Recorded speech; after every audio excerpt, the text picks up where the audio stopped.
Namaste. Today I'm going to read Volume 2, Book 2, Rudra Samhita, Part 4, Kumara Khanda, Chapter 1, the Shiva Puran. The Dalliance of Shiva. Om Bhakratru Namakaya Suryakoti Samapra.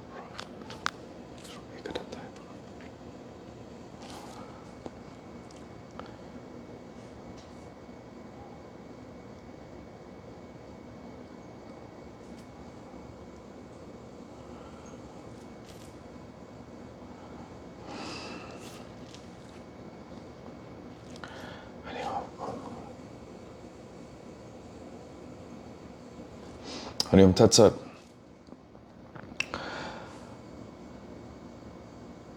I salute Shiva, who is satisfied with salutation, who loves great devotion, who bestows affection, who makes others too perfect and complete, and who is the abode of all fortune and achievements.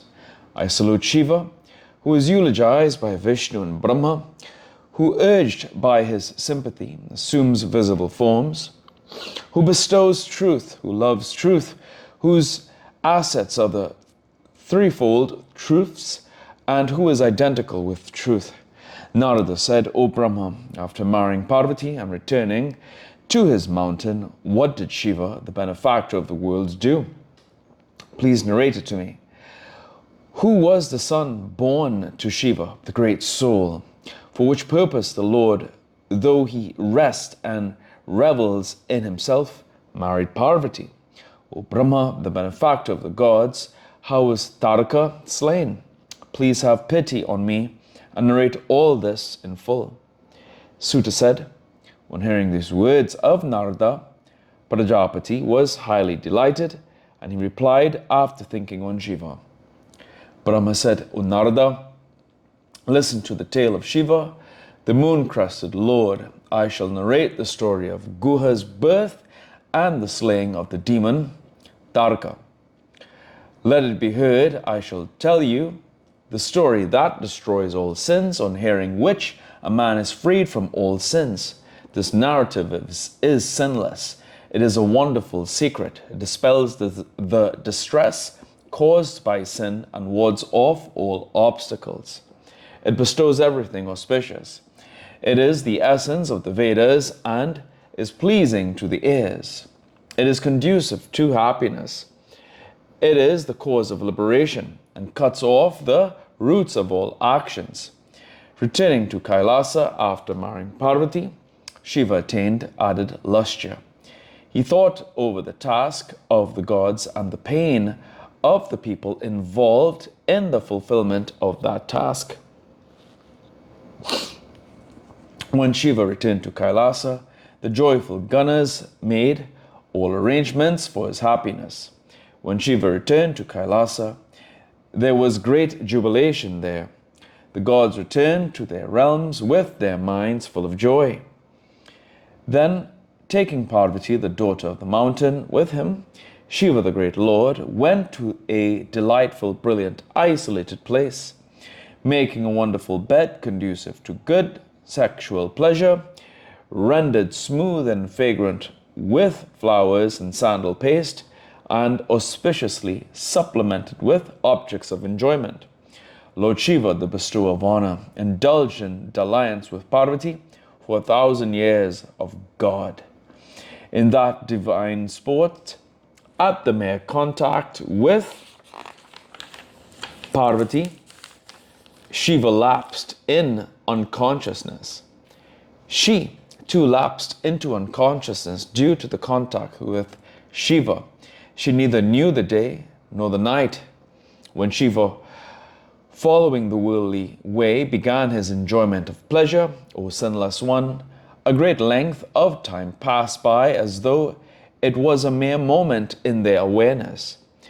Then, O dear Indra and the gods gathered together on the mountain Meru and began their mutual discussion. The god said, it is for the fulfillment of our task that Lord Shiva, the leader of yogins, free from aberrations, the unsullied, reveling and resting in his own self, has married. No son is born to him. We do not know the reason. How is it that the Lord of gods is delaying the action? Brahma said, in the meantime, from Narada, who has the divine vision, the gods came to know of the extent of the enjoyment of the couple engaged in dalliance. Realizing that the enjoyment had extended over a long time, the gods became worried, making me, Brahma, as their leader. They approached Vishnu Narayana. After bowing to him, I narrated to him all the details we desired to convey. The gods stood steady and silent like dolls painted in a picture. For 1,000 years, according to the calculation of the gods, Shiva and the yogin has been engaged in a sexual dalliance. He does not desist from it. Lord Vishnu said, O creator of the universe, there's nothing to worry about. Everything will be well. O Lord of gods, seek refuge in the great Lord Shiva. O Lord of subjects, the people who dedicated their minds to and seek refuge in him joyously and devotedly have nothing to fear from any quarter. The interruption to amorous dalliance will take place at the proper time, not now, O Brahma. Any task carried out at the proper time shall be crowned with success, not otherwise. If the enjoyment is desired by Shiva, who can check it? When another 1,000 years are completed, he will desist from it out of his own will. If anyone separates the copulated pair by a tricky expedient, he will have the pangs of separation from his wife and sons in every birth. He will fall from perfect wisdom. His glory will be destroyed. He who loses his fortune, that sinner after his death, will suffer the tortures of the hell Kalasutra for 100,000 years. The sage Durvasa separated Indra in copulation with Ramba, and the sage got separation from his wife as a result thereof. He took another woman as his wife and thus put an end to the pangs of separation, lasting for 1,000 years of the gods. Brahaspati hindered Kama in copulation with Gritachi, but within 6 months the moon abducted his wife.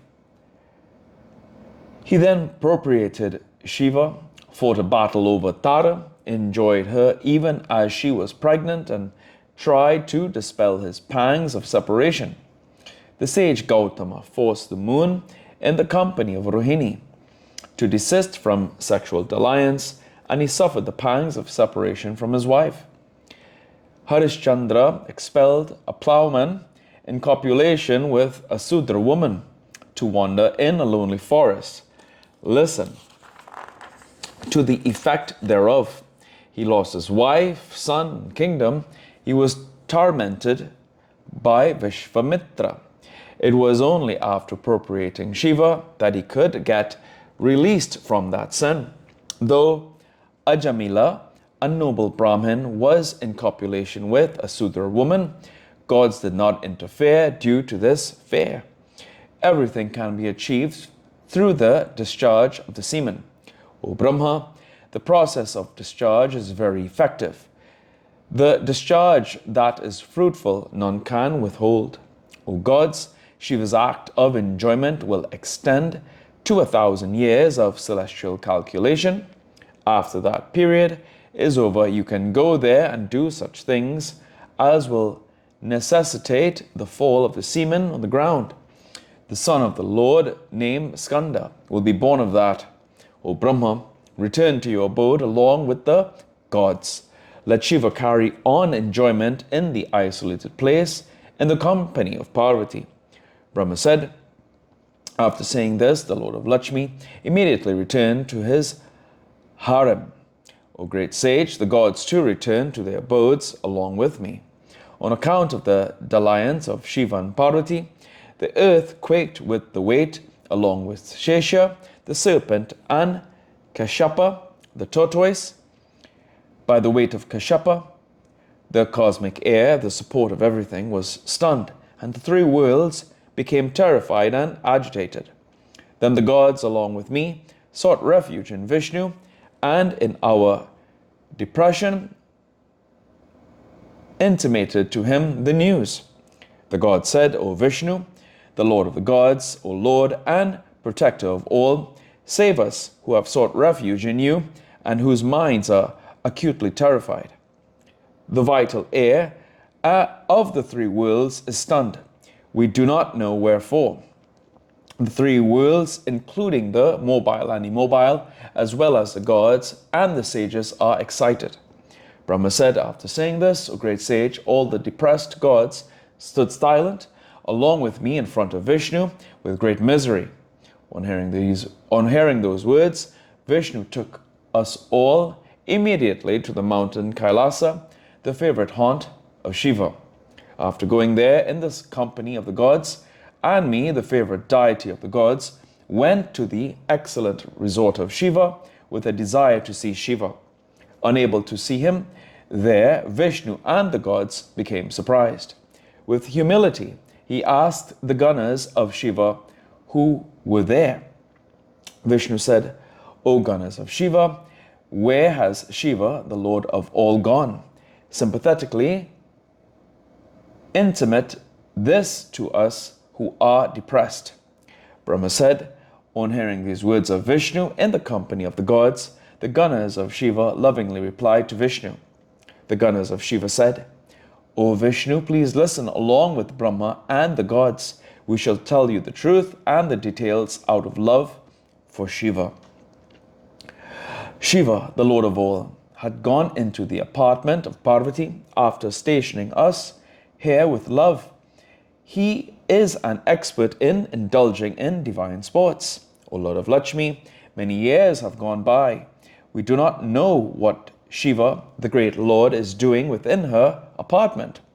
Brahma said, on hearing their words, O excellent sage, Vishnu, the gods, and I were perplexed, and went to the doorway of Shiva's apartment. After going there along with me and the gods, Vishnu, the favorite deity of the gods, spoke in dejection, but with joy in the heart. O excellent sage, standing there along with me and the gods, he eulogized Shiva, the Lord of all the worlds, with great pleasure. Vishnu said, O great Lord, what are you doing there inside? Save us who are harassed by Taraka and who have sought refuge in you. O great sage, praising and pleading like this to Shiva, Vishnu, Vishnu wept bitterly along with the gods, harassed by Taraka. O great sage, the tumultuous cry of the heaven dwellers, distressed by the demon, got mingled with the sound of eulogy to Shiva. Footnotes 125. Taraka, the son of Vajranga, was a Daitya whose austerities made him formidable to the gods. The present section narrates the birth of Kumara, known as Khanda, Guha, Kartikeya, etc., who slew the demon Taraka. 126. Guha, better known as Kartikeya, was the son of Shiva, born in a thicket in a forest out of the semen of Shiva without the intervention of Parvati. He was fostered by the Pleiades, Kritikas, whence he received the title Kartikeya. When grown into youth, he became the commander-in-chief, Senapati, of the army of Shiva, fought and slew the Daitya Taraka. As he killed Mara, the evil Ku, Asura, he became known as Kumara. For different calculations of the time duration. 128. The epithet Narayana is applied to Vishnu because the waters Nara were his first place of motion, ayana. In Hindu mythology, Vishnu is represented as lying on the serpent couch in the midst of ocean. 129. Kala Sutra is one of the several hells wherein the wicked are tortured. For details, see Vishnu Purana. 130. Durvasa, the son of Atri and Anasuya, was a sage of irascible temper. 131. Ramba, celestial damsel, is represented as the type of female beauty. She was one of the rarities produced at the churning of the ocean. 132. Gritachi, a celestial damsel, was known for her rare beauty and charms. 133. Ajamila was a Brahmana of Kanauj who married a Sudra woman and had children of whom he was very fond. Sesha, the serpent chief, 134, Shesha, the serpent chief, and Kashapa, the tortoise, are said to support the earth in turns on the hoods and the back, respectively. Here ends today's reading of the Shiv Puran. Om Prabhu Pranaratam Vyum Veshwanatam Jagannatham Satam Om Prabhu Pranaratam Vyum Veshwanatam Jagannatham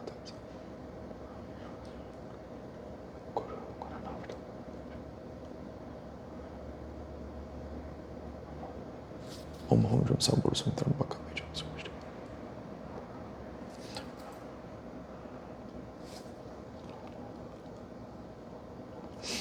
Om Tya Mata Chapitatme Manushya Sakatme Hari Om Tat Sat.